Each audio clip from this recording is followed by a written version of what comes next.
Hey, Don, long day, huh? Steve, I'm sure that everybody endured the same way we did, yes. But thank you for everybody for joining. Uh, um, Unless I missed a deal or something, it didn't look like any teams moved pending UFA's rights for a pick, including Torrey. Is that because the market is going to be so big, or why do you think that was the case? Again, it's pretty hard to predict. I mean, obviously, you're seeing some RFA deals and some UFA deals just start to trickle in. So maybe that's going to start the process overall as we head to the 9th. But as of right now, none of those deals have outside of the Edmonton and Calgary, Montreal, where they did trade the rights. So I can only speak for our situation relative to everybody else's. In your situation, did nothing materialize? Or are you still hoping to circle back? Well, you're always hoping to, if you decide to move on and the player moves on, that maybe that exists. But as of right now, it hasn't presented itself. Thank you, Steve. We'll go next to Matt Porter. Go ahead, Matt. Don, how'd you find the kid in the 5th round? Excuse me? I said, how did you come across that kid in the 5th round? Well, we had some inside knowledge, and I think we tried to tap into it as best we could, to be perfectly honest with you, Matt. I think that, we've now turned that development portfolio over completely to Chris Kelly, by the way. Oh, is that right? Okay. So obviously he's, one of, your 4 picks. There's obviously a common thread with all of them. Is that pure coincidence, or have you kind of found, something that like a comfort level or some kind of other thing you like about the U.S. kind of USHL college route aside, instead of Canadian junior, ranks that you haven't really explored too much in the past few years? Yeah, to tell you the honest truth, we're trying to look at the best player available. Obviously, we're cognizant of a development path and what the player's upside is, depending on where you're picking. I mean, in some cases, you've targeted 2 or 3 players, and you're tapping into European scouts because one of them may be playing in that environment, and all of a sudden they're off the board. So, again, you put so much time and effort, and I have to applaud our staff for the amount of detail they put in over an extended period of time, and obviously unusual circumstances, to try and make sure to put us in a position that we're drafting a player that we really, really like, that we know very well, that we've done enough background work on, that we feel fits into the identity, the culture, and most importantly, the talent that we're looking for. And hopefully we've done that. I'm sure every other team in the league is looking to do the exact same thing. It doesn't matter to me where that player is playing. Obviously, you want to look at the development path for each and every one of them and provide the resources necessary after you do choose them. Thanks, Matt. We'll go next to Jimmy Murphy. Go ahead, Jimmy. Hey, Don, can you hear me?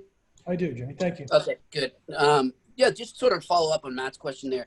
I was just listening to a couple other, scouts from around the league or, director of scouting is talking about the draft and kind of resisting going with all sort of the central scouting bureau, whatever rankings are out there, and just the discipline to stay within your own rankings and really believe in your scouts. Is that kind of how you approach it too?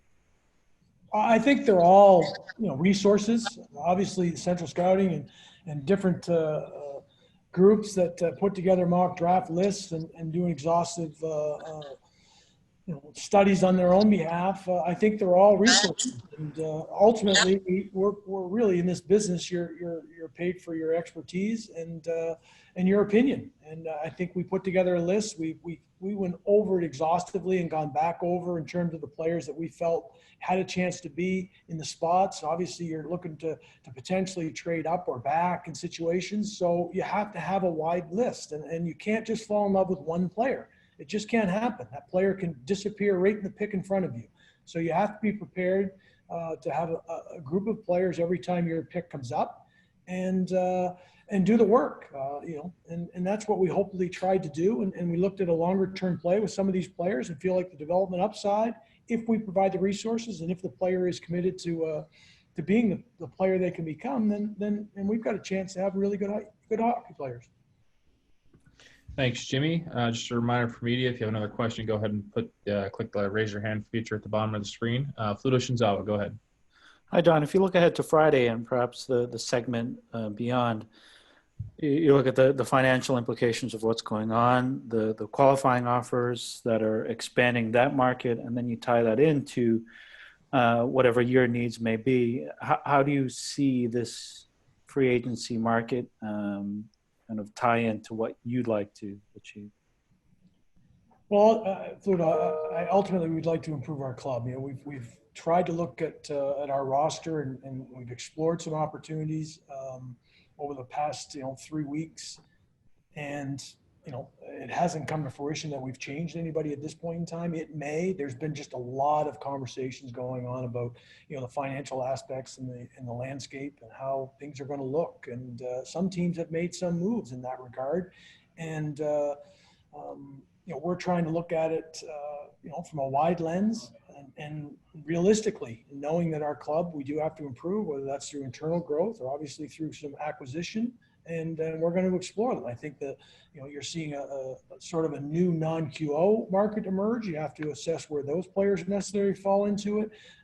Maybe a little bit of a excess supply.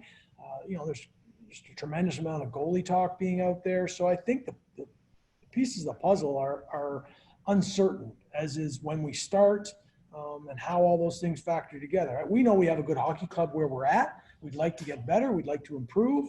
We're not as good as we need to be. That's the bottom line. So we're going to explore absolutely everything. But there are some financial constraints. I think our club and our cap situation is pretty good right now. But you can tip that upside down in a hurry. So we have to understand what that looks like going forward, both this year and moving forward. And I think we've done a decent job, and I'd like to improve our club. Thank you, Fluto. We'll take our final question from Nick Coit. Go ahead, Nick. Thanks, Brandon. Hey, thanks, Don, for taking the time at the end of a long day here. Just wanted to ask you, so now on your roster, you've got a player from Weymouth, you've got a player from Walpole, and now you draft a kid from Woburn. Is it pure coincidence that you're adding up on the local players, or is there some sort of stock or value you put into having guys that are local, know the organization, know the Bruins, and does it help you scout them a little bit, maybe from a young age? Well, I mean, it's a privilege to play for the Boston Bruins. I believe that. I believe that as a player. I believe it as a manager. And I think some players are wired to want to play here in their home environment. And you referenced with Charlie Coyle and Chris Wagner are two players. And you talked to Chris about the pride he has, and Charlie as well. They both started other places. So, there's plenty of opportunity around the league to guys to go out and play. And you see other players that don't find it comfortable to play here. In Riley Duran's case, we like the player. We like the path that he has. We like the competitiveness. He's played two positions. He's playing center right now. We think he can also play the wing, which he played an awful lot like. And he has growth and opportunity in his game that we covet. And the background check that we've worked, he'd be a young man that should be able to handle playing in his home environment. We had the opportunity to sign Matt Philippe, this summer, and in similar way, trying to check the boxes. Matt Grzelcyk's another young player that, grew up through here and is not afraid of playing in his home environment in front of his families. Not every player is predisposed to be able to handle that. But the players that we have on our roster, they really enjoy it here, and rightfully so. This is a tremendous organization to play for. And the city itself, as you guys all know, they will buy you a beer when you win. And they will tell you when you're not playing well. And that's just a fact of life. And as a competitive person, an athlete, you really don't want it any other way.